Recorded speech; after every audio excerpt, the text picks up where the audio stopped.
えぐいクラン城越しにテスラもモリモリ折っていくと。テクラドネジョンです。今回はね、鉄拳制裁チャレンジやっていきたいと思います。これね、書いてあるんですが、新しく出たヒーローギアのジャイアントガントレットを使うことができます。どんなヒーローギアなのかがこれで体感できるってことですね。かなり強いですね。まあ、その強さが分かりやすく出るようなチャレンジになってるので、まあ、強みがすごく分かりやすいと思います。援軍がね、かなりゴブリン固まって出てきて、テスラとか出てくるんですけど、これフィスト使うと範囲ダメージになるんですよね。このヒーローギアが。フィスト、はい、ドカンと。えぐい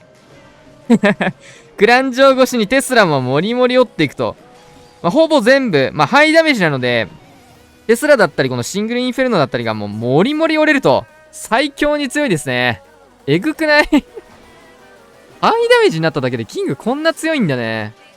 まあもちろんフィストを使った後は普通のね、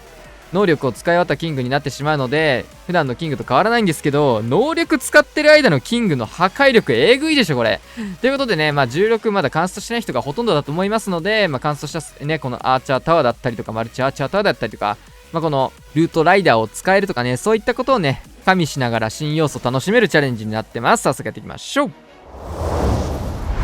はい、というわけで早速やっていきましょう。まあ、さっきやったね、キングのルートは変わらないんですけど、まずはゴブリンを9時の角にね、置いといてください。ウォールブレーカー使わずにね、あそこ壊さなきゃいけない施設になるので。でもすごい簡単にやります。3時からこれ、ルートライダー3体全部1点出しで OK です。で、シングルインフェルノかかるので、ここはフリーズかけてあげて、で、アイゴレ1体とスーパーバーバリアン2体を、外にあるマルチ IT2 時のところから出してあげてください。そうするとね、このアイゴレがね、いい感じにフリーズを作ってくれます。で、今3時に1体だけゴブリンを追加しておりますね。さあ、そうすると、このフリーズがね、すべてのインフェルノタワーにかかるようになってるんです。これめっちゃいいっすね。で、スーパーバーバリアン1体だけ追加。ちょっとね、あんまり早く出しすぎないようにマルチ IT にかかっちゃうので。で、ここでフリーズもう一発。3時から出したゴブリンとスーパーバーバリアンが中の施設をこういう風に削るような形になってます。で、ウォールブレーカー内側から投げてください。そうすると金庫の内側削ってあげることができて、ゴブリン1体でね、後で回収するようなことができます。で、これ同じです。反対サイドも同じにやります。10時のところ、アイゴレ。割れるタイミングぐらいでスーパーバーバリアンとストライカー2体、4-2ぐらいで投げてます。で、キングをさっき見せた位置に出していくと、援軍当たるところですね。で、反対サイドの方も同じような感じでアイゴレ、ストライカーを出すんですが、まだここは一旦、キングたちが進んでくるのを待ってから出したいので、このタイミングぐらいで出していきます。本来これジャンプをタウンホールに合わせてあげてもいいんですけど、まあ、このね、ルートライダーだけでもタウンホール取れることをね、気づいてしまったので、ルートライダーだけでお任せするような形でやっていきます。タウンホールにはフリーズを合わせてあげてください。そうすると、ほら、9時の方がね、ずーっとゴブリンが投げてくれてるんですけど、エリクサータンクのところしっかりこれで、まあ、追加3体目出したんだけど、結論ね、3体でも大丈夫でした。3体出しても早めに割れちゃうってことがなかったので、3体出しでも OK でした。で、6時の方が、これね、ジャンプナイト、もう一回壁殴りが必要になっちゃうんで、もう一回、ここは、ジャンプをかけてあげて、まあ、こういうフィニッシュの仕方です。ちょっとね、順番を変えるやり方もね、見せていきたいかなと思います。ここはね、全く一緒ですね。ゴブリンを最初に出して、今回3体投げましたね。で、3時から変わらず、この辺全く変わらないです。で、アイゴレと、オールブレーカー、ストライカーを同時進行で進めて、キングを終点、まあ、タウンホールにみんなで終点で集まろうぜプランですね。さあ、アイゴレとかも変わらずですね。で、同時にウォールブレーカー上も下も開けていきます。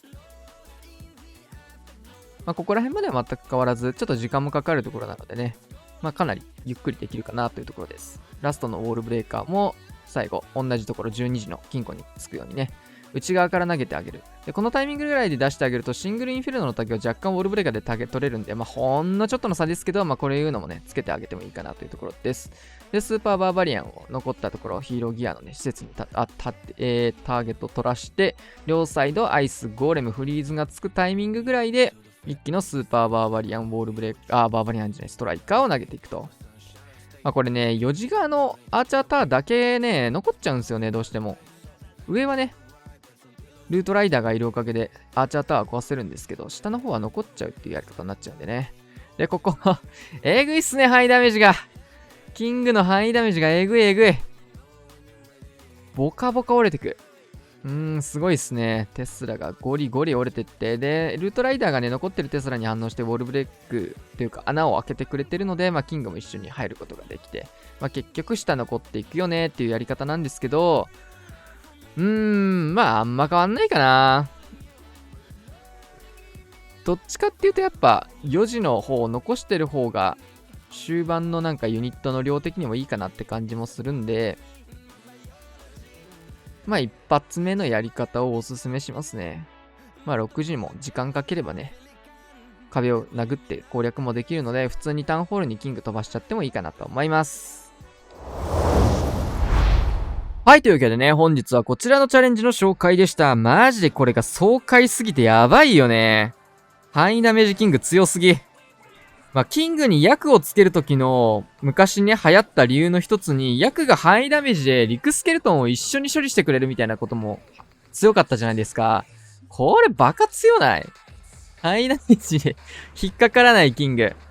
強い強い強い強い。まあ、この突破力だけ見ても、まあ、こんなにテスラあってキング止まんないからね。まあ、そうしたら残った施設を他のユニットだけで拾ってあげれば、このチャレンジ自体は簡単にクリアができるかなっていうところでした。はい。まあ、キングをタウンホールに飛ばしちゃうこういう選択肢も全然ありかなと思います。はい。というわけで今回はこんな感じで終わりたいと思います。チャンネル登録、高評価よろしくお願いします。またすぐお会いしましょう。さよなら。